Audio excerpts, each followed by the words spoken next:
Welcome to workshop 4 of the ILM management programme. This workshop follows on from the previous one on managing performance of organisations and focuses on managing the performance of people within organisations.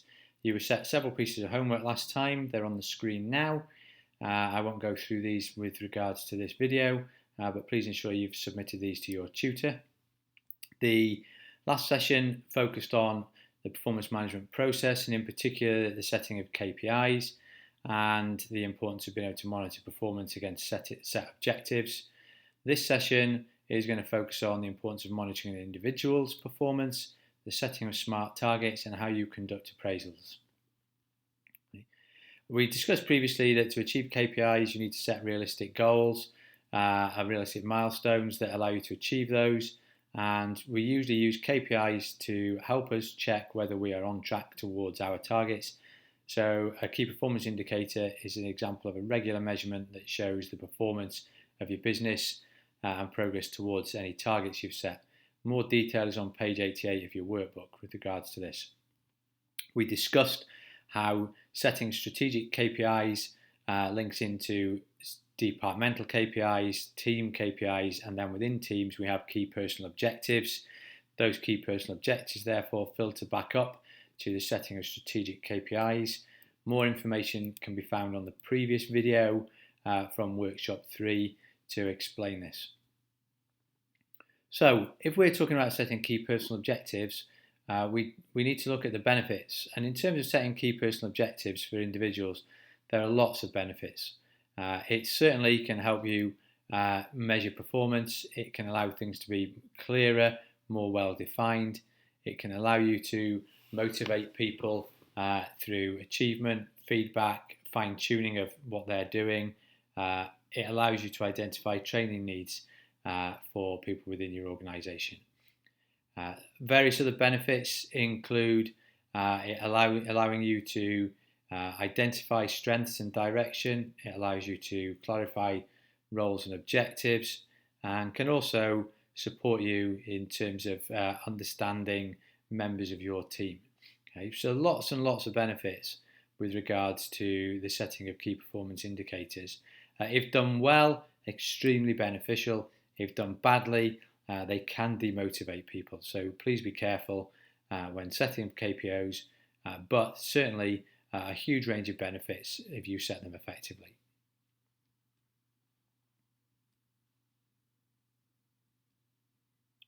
So what should KPOs look like? Well, certainly they should be SMART, and we've discussed SMART on several occasions: specific, measurable, achievable, relevant, time-bound. A lot of key performance objectives that we see within appraisals are not SMART, and therefore very difficult to work towards achieving. They should clearly be linked to the team, department or organisational objectives or any KPI set. Because ultimately what you're trying to do is set objectives for individuals that allow their performance to improve, which allows you then to work towards any KPIs that you've set. They can be one-off objectives related to a specific issue or a problem, or they could be related to ongoing performance measures within your organisation. They can be linked to standards of performance, they can be personal behavioural objectives, or they could be taken directly from your organisation's job description. Most members of staff would struggle with more than 3 to 5 personal objectives, and I'd recommend that you don't set more than probably 3 to 5 as an absolute maximum. So how do you set your KPOs? Well, we spent a bit of time discussing this as groups, and the responses are varied as to how people set key performance objectives. Some do, some don't. We asked people to spend a bit of time identifying what current practices worked and didn't. So a good exercise at this time is to perhaps pause the video and then complete the 2 exercises that you see on the screen now.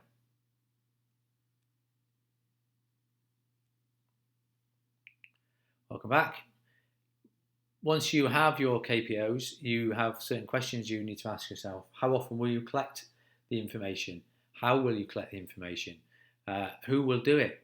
How will it be presented? Will you use graphs, reports, briefings, meetings?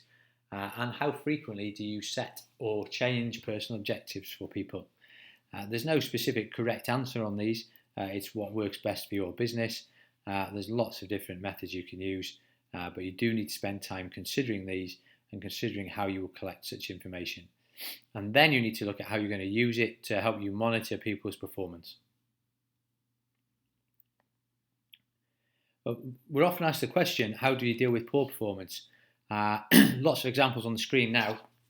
Poor performance certainly should be dealt with and certainly shouldn't be left until an appraisal. It's important, if you're going to identify poor performance, that it's addressed and dealt with straight away. Use your personal objectives that you've set for people,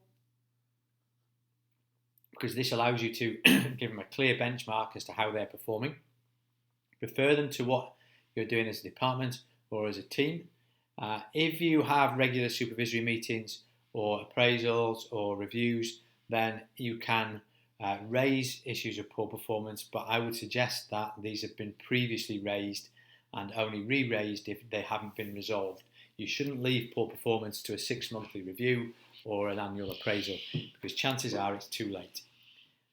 You may want to give feedback, you may want to offer coaching, training and development to support people, but it is critical that you raise the issue immediately and discuss it with the individual as to what might be potentially causing that poor performance. So, appraisals. Many organisations do appraisals, many don't. Appraisals can aid communication. They're an opportunity to communicate the company's visions and values. It's an opportunity to recognise excellence from staff. It's an opportunity to focus people on areas of improvement for themselves or areas of improvement for the business.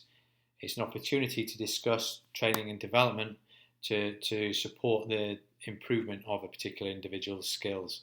And also, it's an opportunity to discuss career development potentials within individuals. We carried out an exercise on appraisals. I won't discuss that here. You would need to attend the workshop really to go through that exercise.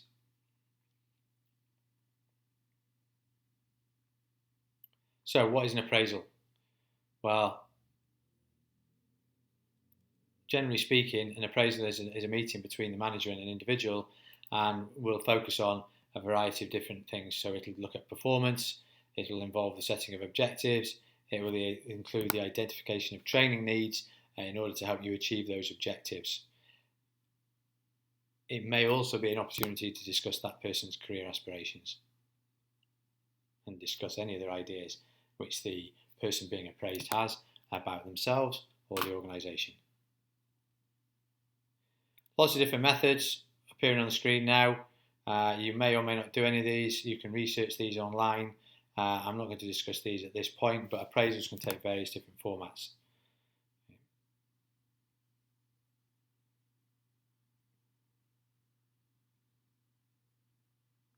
A lot of organisations now will use what we call competency-based appraisals, and these are a blend of knowledge, skills and behaviours that are required to perform the job, and often people's abilities in these areas are scored both by the individual and by the person carrying out the appraisal.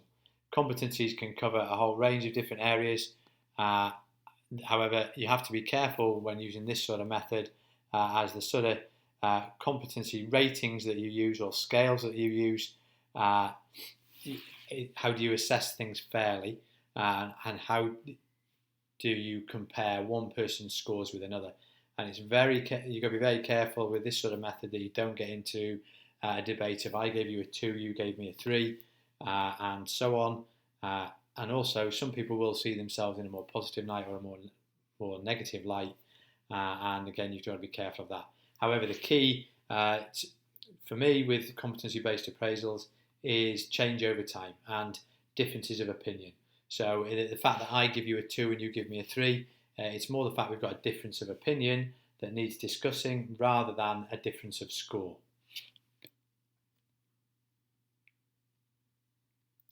Carrying out proposals, very important to be prepared. Preparing yourself, preparing the individual, preparing the environment. There's a workbook to accompany this, but preparation in advance is key for appraisals. We're not going to discuss this now, but you need to make sure people are well prepared, have copies of previous appraisals, have their new appraisal documents, etc., well in advance of the appraisal. And then when it comes down to preparation for yourself, making sure rooms are booked, making sure that you've gathered performance data in advance, that you're well prepared, you've got examples to back up what you're saying, and you've got all the performance data that you need.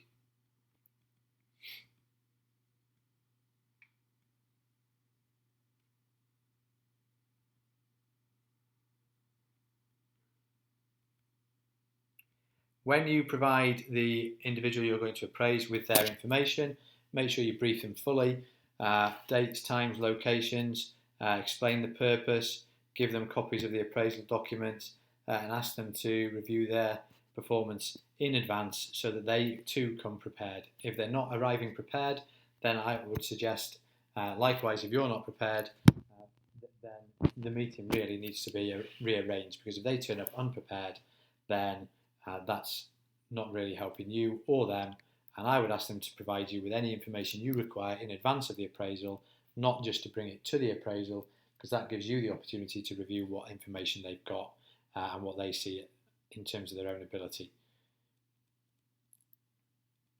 Key things for preparing the room, fairly obvious, these. Okay, you can see them then, make sure there's no interruptions, arranging seating, all that sort of thing. I'm not going to discuss this, but make sure you're not interrupted or disturbed. Suitable environment, preferably not your own office, because that can be seen as a bit intimidating. And ensure that the seating is in a relaxed enough way to allow you to still write, but that allows open communication. In terms of appraisals themselves and the technique for appraising people, then it's important to make it a shared experience, ensure that they talk more than you talk. So, yeah, and then make sure that as you go through things, you spend as much time getting them to ask questions, find out what they think, and securing their agreement before moving forward. Really, they should be doing twice as much talking as you.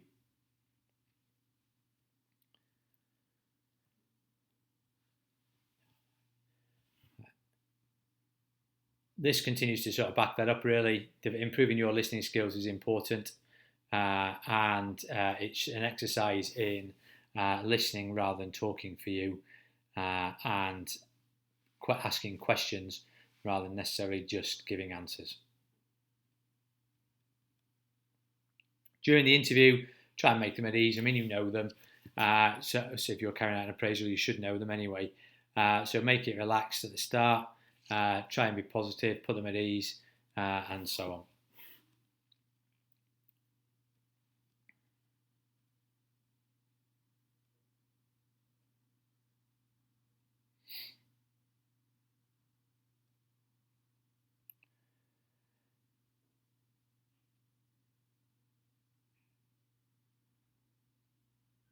It's important when carrying out an appraisal that you're assertive. You'll have seen from the previous slides various information about appraisals. There is a workbook to accompany this, which can be provided at the next session if you've not got one. Being assertive is being able to understand someone else's point of view whilst not necessarily agreeing with it, and being able to put forward your own point of view as well. It's not about being aggressive, it's just about being able to say, well, I can understand where you're coming from, however, we do need to because of X, Y, or Z.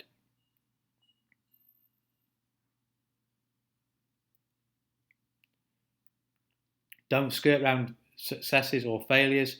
Make sure you're specific about them. Make sure you explain them fully. Make sure that when you do, you're being consistent with them and with other people as well. There's lots of information here on giving and receiving feedback. Again, I'm not going to discuss these, but there's some clear bullet points here on the screen, and this continues over the next couple of slides as to what you should do in terms of giving and receiving feedback.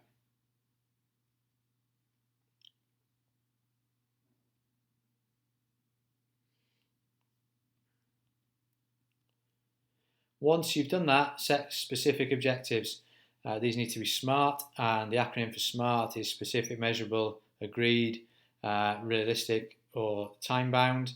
There are various different versions of this, but essentially it's about setting clear, concise, specific objectives relevant to what they do with timescales to support them to achieving whatever their goals and objectives need to be.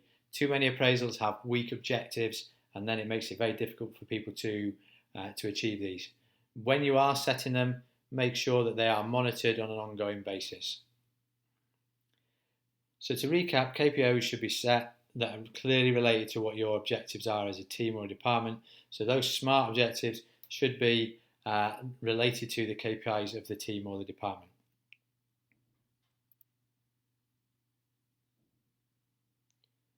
We did a little exercise where people had to look at setting objectives for key members of their team, and they had to then compare this with one another. A good exercise now is to stop and look at the SMART objectives you set for members of your team. If you have none, then look at what objectives you could be setting for your team and remember to make them SMART. And in essence, this is a summary of what we did. We looked at some videos and compared some real life examples of comments that we've seen on appraisals, some of which are rather bizarre and absurd. So if you want to have a look at some of these are real examples of appraisal comments that we've seen on past appraisals. It's clearly these are not appropriate comments to put on an appraisal form. So look at yours, and hopefully yours are more specific and relevant than some of these.